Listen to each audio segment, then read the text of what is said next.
Hello नमस्कार, जय Hind. CTET exam 2022 math यानी गणित प्रैक्टिस सेट में आप सबका तहे दिल से स्वागत है। आज की प्रैक्टिस सेट में हमने बहुत ही अच्छे लेवल के प्रश्नों को सम्मिलित किया है, तो आप वीडियो को पूरा देखिएगा। यदि आप चैनल पर नए हो तो चैनल को जरूर सब्सक्राइब कीजिएगा। आइए चलते हैं आज के अपनी पहले प्रश्न पे।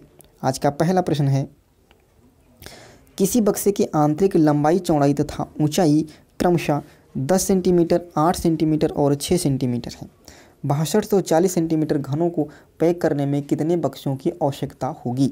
तो इसमें आपको क्या करना है, जो सबसे बड़ा बक्सा है, बड़े बक्से का जो आयत घन है उसको, और ये छोटी छोटी जो भुजाएं दे रखी हैं, सबसे पहले इनका आपको क्या निकाल लेना है, आयतन निकालना है, और फिर इस बड़े वाले को इन छोटे से आपको भाग कर देना है। कहने का मतलब क्या है, आपको 6240 को भाग कर देना है किससे, 8 गुणे 10 और गुणे 6। आपका क्योंकि जो बक्से का आंतरिक घनाभ का जो क्षेत्रफल होता है वो क्या होता है, लंबाई गुणे चौड़ाई गुणे ऊंचाई। यही होगा। आपकी लंबाई 10 दे रखी है, चौड़ाई 8 और ऊंचाई 6। इन पे आप मान रखोगे, यानी 10 गुणे 8 और गुणे 6। तो ये वाली चीज़ जब आप मल्टीप्लाई करके दोगे तो इस वाली मल्टीप्लाई को इससे फिर भाग करोगे। ठीक है, इसलिए मैंने क्या किया, डायरेक्ट कर दिया है। कैसे, 6240 को आपको डिवाइड कर लेना है किससे, 10 सेंटीमीटर गुणे 8 सेंटीमीटर और गुणे 6 सेंटीमीटर। जब डिवाइड करोगे तो देखो ये 0 से ये 0 कट जाएगा। 6 से आप डिवाइड करोगे इसको तो कितना आ जाएगा, 6 एक कम 6, 6 चौक 24। और 8 से डिवाइड करोगे तो कितना हो जाएगा, 8 एक कम 8, और ये 2 बचेगा तो 8 त्रिक 24। कितना उत्तर आ गया आपका, 13। यानी ऑप्शन डी सही हो जाएगा। कितने बक्सों की आवश्यकता होगी, तो 13 बक्सों की आवश्यकता होगी। अगले प्रश्न पे बढ़ चलेंगे। अगला प्रश्न क्या कहा गया है, अगला प्रश्न है कि 42 के गुणनखंडों की संख्या ज्ञात करो। गुणनखंडों की संख्या जब आपको कभी निकालना हो, जो संख्या दे रखी है इसके पहले हम फैक्टर कर लेंगे, यानी गुणनखंड कर लेंगे। तो 42 के 2 से डिवाइड करोगे कितना आ जाएगा, 21 आ जाएगा। फिर इसको हम 3 से कटेंगे, कितना आ जाएगा, 7 आ जाएगा। और फिर 7 से करोगे 1, यानी आपके गुणनखंड क्या बने गए हैं, 2 गुणे 3 गुणे 7। इनकी सबकी घात कितनी है, 1 है। इनकी सबकी घात कितनी होती है, 1 है, 1 घात। ठीक है, जब गुणनखंडों की संख्या निकालनी हो तो घात में हम एक जोड़ करके गुणा करते हैं। तो यहाँ पर 1 घात है तो यहाँ पर 2 लिख लेंगे, 1 जोड़ेंगे। गुणे 3 पर 1 घात है तो 3 की 1 घात 1 जोड़ोगे तो 2 हो जाएगी। और 7 पे 1 घात है, 7 पे 1 जोड़ दोगे 2 घात हो जाएगी। इनकी सबकी आप गुणा कर लोगे, 2 दूनी 4, 4 दूनी 8, यानी आपका उत्तर कितना आ जाएगा, 8। ऑप्शन बी सही हो जाएगा। क्लियर है, तो 42 के गुणनखंडों की संख्या कितनी आ जाएगी, 8 हो जाएगी। चलो अगले प्रश्न पे चलेंगे। जब ये गुणनखंड था, यदि आपसे पूछ लेगा, अगले प्रश्न क्या पूछा गया है, आपसे गुणनखंडों का योगफल भी पूछ सकता है। पहले क्या निकाले हो आप, गुणनखंडों की संख्या निकाले हो। इस सवाल में क्या पूछा गया है कि गुणनखंड का योगफल ज्ञात करो। सिंपल वही फंडा अपनाएंगे कि 100 के हम गुणनखंड करेंगे। सबसे पहले कैसे करोगे, इसको 2 से काटोगे कितना आ जाएगा, 50।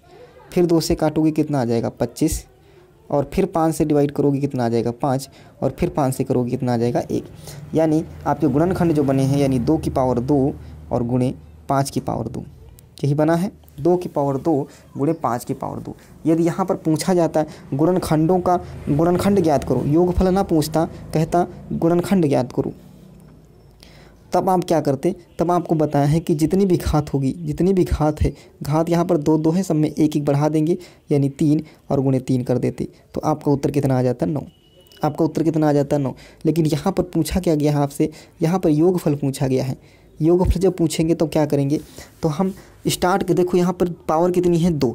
तो हम स्टार्ट करेंगे कहाँ से, 2 की पावर 0 से। 2 की पावर 0 प्लस 2 की पावर 1 प्लस और 2 की पावर 2, कहाँ तक जाएंगे, जहाँ तक उसकी पावर लगी। पावर कितनी है, 2 है, इसलिए हम 2 की पावर 2 तक गए।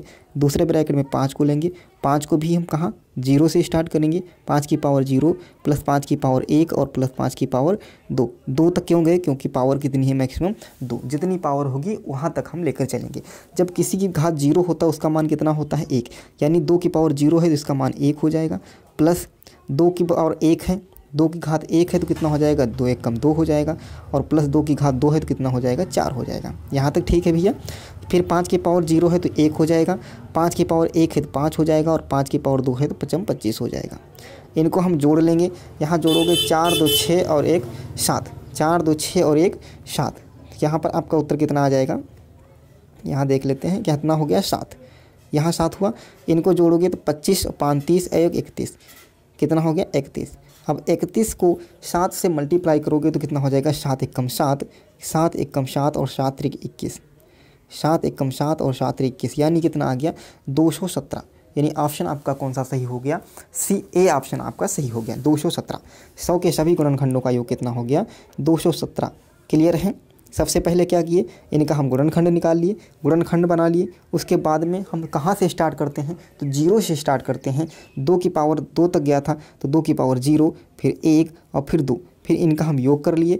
इधर भी 5 की पावर 2 था तो 5 की पावर 0, 1 और 2 तक गए, इनको जोड़े और जोड़ने के बाद इन दोनों की आपस में क्या कर दिए, गुणा कर दिए। इसको जोड़े तो कितना आ गया 7 आ गया, इसको जोड़े तो कितना आ गया 31 आ गया, 31 और 7 की मल्टीप्लाई किए तो कितना आ गया 217 आ गया। क्लियर है भैया। चलो अगले प्रश्न की ओर बढ़ चलेंगे। अगला प्रश्न क्या कहा गया है, अगला प्रश्न है, ध्यान से समझिएगा अगले प्रश्न को। अगला प्रश्न कहा गया है कि एक पेंसिल का मूल्य 2 सही 1/2 है। राम 1.5 दर्जन पेंसिल खरीदता है और दुकानदार को 100 रुपये का नोट देता है, उससे कितने रुपए वापस मिलेंगे। तो देखो एक पेंसिल का मूल्य कितना है 2 सही 1/2, कितना है, एक पेंसिल का मूल्य है 2 सही 1/2। इसको आप जब सॉल्व करोगे तो कितना हो जाएगा 2 दूनी 4, 1 5/2, यानी एक पेंसिल का मूल्य कितना है 5/2 रुपये, यानी 2.5 रुपये है। राम ने 1.5 दर्जन, तो 1 दर्जन में कितना होता है, तो आपको होगी 12, तो 1.5 दर्जन में कितना हो जाएगा 12 6 18, यानी 18 पेंसिल खरीदी है। एक पेंसिल है कितने की 2.5 रुपये की, तो 18 पेंसिल कितने की हो जाएंगी, देखो 18 से गुणा कर दोगे, 2 से काटोगे यहाँ 9 हो जाएगा और 9 × 5 = 45, यानी 18 पेंसिल कितने की हो जाएंगी 45 रुपये की। अब जो 45 रुपये की हो गई, आपने नोट कितने की दी है 100 रुपये की, तो हम 100 रुपये में से 45 का तो सामान पेंसिल खरीद लिए, तो हमारे पास कितने बचे, 100 में से 45 घटा दोगे कितना आ जाएगा 55 रुपये, यानी 100 हमारे पास कितने रुपए, दुकानदार हमें कितने रुपए वापस करेगा 55 रुपये, यानी ऑप्शन सी सही हो जाएगा। क्लियर है। चलो अगले प्रश्न पे बढ़ेंगे। अगला प्रश्न क्या कहा गया है, अगला प्रश्न है आपके लिए, किरण के पास 5 दर्जन टॉफ़ियाँ हैं। कितनी टॉफ़ियाँ हैं, 5 दर्जन टॉफ़ियाँ हैं। इनमें से 1/3 भाग आशा को, 2/5 भाग सोनम को और 1/12 भाग अपनी बहन को दे दिया। अब उसके पास कुल कितनी टॉफ़ियाँ बची। तो 5 दर्जन टॉफ़ियों का मतलब कितनी हो जाएंगी, 5 दर्जन टॉफ़ियाँ हैं तो कितनी हो जाएंगी, 1 दर्जन में कितना होता है 12, तो 5 में कितने हो जाएंगे, तो 12 × 5 = 60 हो जाएंगी। यहाँ तक ठीक भैया, 12 × 5 = 60 टॉफ़ियाँ उनके पास हैं। कह रहा है कि 1/3 भाग, तो इसका 1/3 निकालोगे, यानी 1/3 से हम क्या कर देंगे, गुणा कर देंगे। तो 1/3 से करोगे, 3 से इसको कट करोगे कितना आ जाएगा 20 हो जाएगा, 20 × 3 = 60, यानी 20 टॉफ़ियाँ जो थी वो किसको दे दिए हैं, आशा को दे दिए। फिर कह रहा है 2/5, यानी 60 का 2/5 निकालो, 60 का 2/5 कट करोगे, 5 से इसको काटोगे, यहाँ कितना हो जाएगा 12 हो जाएगा, 12 × 5 = 60 और 12 से 2 की गुणा करोगे तो 24 आ जाएगा। कितना आ गया 24 टॉफ़ियाँ। 24 टॉफ़ियाँ किसको दे दिया, सोनम को, और 1/12 भाग अपनी बहन को। तो 60 का, यहाँ देखो 60 का 1/12 लगाएंगे, 60 का 1/12 कितना आ जाएगा, 12 से कट करोगे तो 12 × 5 = 60, यानी 5 टॉफ़ियाँ। 5 टॉफ़ियाँ किसे दे दिए, अपनी बहन को दे दिया। तो अब उसके पास कुल कितनी, अब इनको सबको जोड़ लो, ये 20 और ये 24 और ये 5, कितना हो गया 20 और 24 और 5 49, कितना हो जाएगा 49, 20 24 और 5 कितना हो गया 49। 49 टॉफ़ियाँ तो उसकी बट गई हैं सब में। उसके पास टोटल कितनी थी 60 थी, तो 60 में से 49 को हम माइनस कर देंगे, 60 में से 49 को माइनस कर दें तो बची टॉफ़ियाँ आ जाएंगी, यानी 60 में से हम किसको माइनस कर दें 49 को, तो 60 में से 49 को माइनस करोगे कितना आ जाएगा 11, तो उसके पास कितनी टॉफ़ियाँ बची हैं 11 टॉफ़ियाँ, यानी ऑप्शन सी सही हो जाएगा। क्लियर है, यानी ऑप्शन आपका सी सही हो जाएगा। चलो फिर अगले प्रश्न पे बढ़ेंगे। अगला प्रश्न देखो क्या कहा गया है, अगला प्रश्न है प्रश्न नंबर 6। कहा गया है कि 19,000 + 19 सैकड़ा + 19 इकाई किसके बराबर होगा। तो 19,000 है तो क्या करो 19 लिख लो, और 1000 में आप सबको पता है 3 जीरो होंगे। फिर 19 सैकड़ा, तो 19 लिख लिया, और सैकड़े में कितने जीरो होते हैं 2 जीरो। फिर 19 इकाई, इकाई में एक भी जीरो नहीं होगा, इन सबको आप जोड़ लो। देखो 9 1 9 9 1 10 और 2, आपका उत्तर कितना आ गया 20,919, यानी ऑप्शन बी सही हो गया।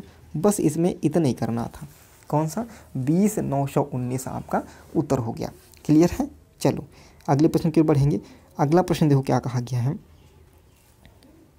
अगला प्रश्न है यदि 112 इकाई प्लस 12,000 बराबर है किसके, 11 0 12 और प्लस यहाँ पर क्या भरा है प्लस दहाई, रिक्त स्थान में क्या होगा। तो देखो 12,000 है तो 12,000 लिखोगे आप, कैसे आएगा 12 और ये 1000 प्लस 112 इकाई, तो 112 इकाई हो गया। इनको आप सबको जोड़ोगे कितना हो जाएगा 2 1 1 2 1, इतना हो गया। अब कह रहा है ये जो जितना आपको जोड़कर आया है ये बराबर किसके है, इसके बराबर है। तो यहाँ पर कौन सा अंक रखा जाए कि दोनों बराबर हो जाएं। तो ये वाला पहले इसमें माइनस कर लेंगे, यानी 11 0 1 2 माइनस कर लो। तो यहाँ पर 0 होगा, ये भी 0 होगा, ये 1 हो जाएगा और ये 1 हो जाएगा। कितना आ गया आपका माइनस करने पर 1100, कितना आ गया 1100, माइनस करने पर 1100 आया। तो इसमें हम क्या भरेंगे, दहाई में कितने अंक होते हैं, दहाई में 1 0 होगा, तो 1 0 तो ये कट जाएगा, यानी कितना बचा आपका 110 दहाई। यहाँ पर हम क्या भर देंगे 110 दहाई, तो यानी ऑप्शन आपका कौन सा सही हो जाएगा, ऑप्शन सी सही हो जाएगा, 110 दहाई। क्लियर है भैया कि नहीं, 110 दहाई। चलो अगले प्रश्न की ओर बढ़ेंगे। अगला प्रश्न क्या कहा गया है, आठवां प्रश्न आपका स्थानीय मान से है। कह रहा है ये संख्या लिखी है, इसमें 1 का स्थानीय मान आपसे पूछ लिया गया है। किसका, 1 का स्थानीय मान। कैसे निकालेंगे स्थानीय मान, जब आपको दशमलव वाली संख्या मिल जाए, जब आपको दशमलव वाली संख्या मिल जाएगी स्थानीय मान में, इसके दो कंसेप्ट में बता दो रहा हूँ। दो तरीका क्या होगा, सबसे पहले आपको क्या करना होगा, 10 की पावर माइनस में जाएगी 1, तो ये हो जाएगी 10 की पावर माइनस 1, इसको लगाओगे तो ये 10 की पावर माइनस 2, ये 10 की पावर माइनस 3, ये 10 की पावर माइनस 4, ये सब जाएगा। ठीक है, तो यहाँ पर हम पूछा किसका क्या, 1 का गया है, यानी 10 की पावर माइनस 3 लिखा है। और 10 की पावर माइनस 3 को क्या लिख सकते हो, 1/1 2 3 0 लगा देंगे, 1/1 2 3, यानी कौन सा ऑप्शन आपका मिल गया, डी ऑप्शन मिल गया। एक तो तरीका ये हो गया। दूसरा तरीका क्या है, जब आपको दे रखा होगा दशमलव में, 0.24165 दे रखा है, आपको जिस भी संख्या का पूछेगा, आपको जिस भी संख्या का पूछेगा, आपको 1 का पूछ रहा है, देखो दशमलव के बाद किसने स्थान पर है, 1 2 तीसरे स्थान पे है, तो आपको क्या कर देना है 1/3, तीसरे स्थान पे है तो 3 0। आपसे हम पूछ लें भैया कि 4 का स्थानीय मान क्या होगा, तो 4 का मैं स्थानीय मान 4 ऊपर लिख लिए और किस स्थान पे है, 1 दूसरे स्थान पे है, तो हम 100 कर लेंगे, 4/100 हो जाएगा इसका स्थानीय मान। तो ये भी आप एक तरीका अपना सकते हो, यानी ऑप्शन डी सही हो जाएगा। क्लियर है, ऑप्शन डी हमारा सही जवाब हो जाएगा। तो कैसा लगा आज का सेशन, कमेंट बॉक्स में ज़रूर बताइएगा। यदि आप चैनल पर नए हो तो चैनल को ज़रूर सब्सक्राइब करिएगा। थैंक यू, धन्यवाद।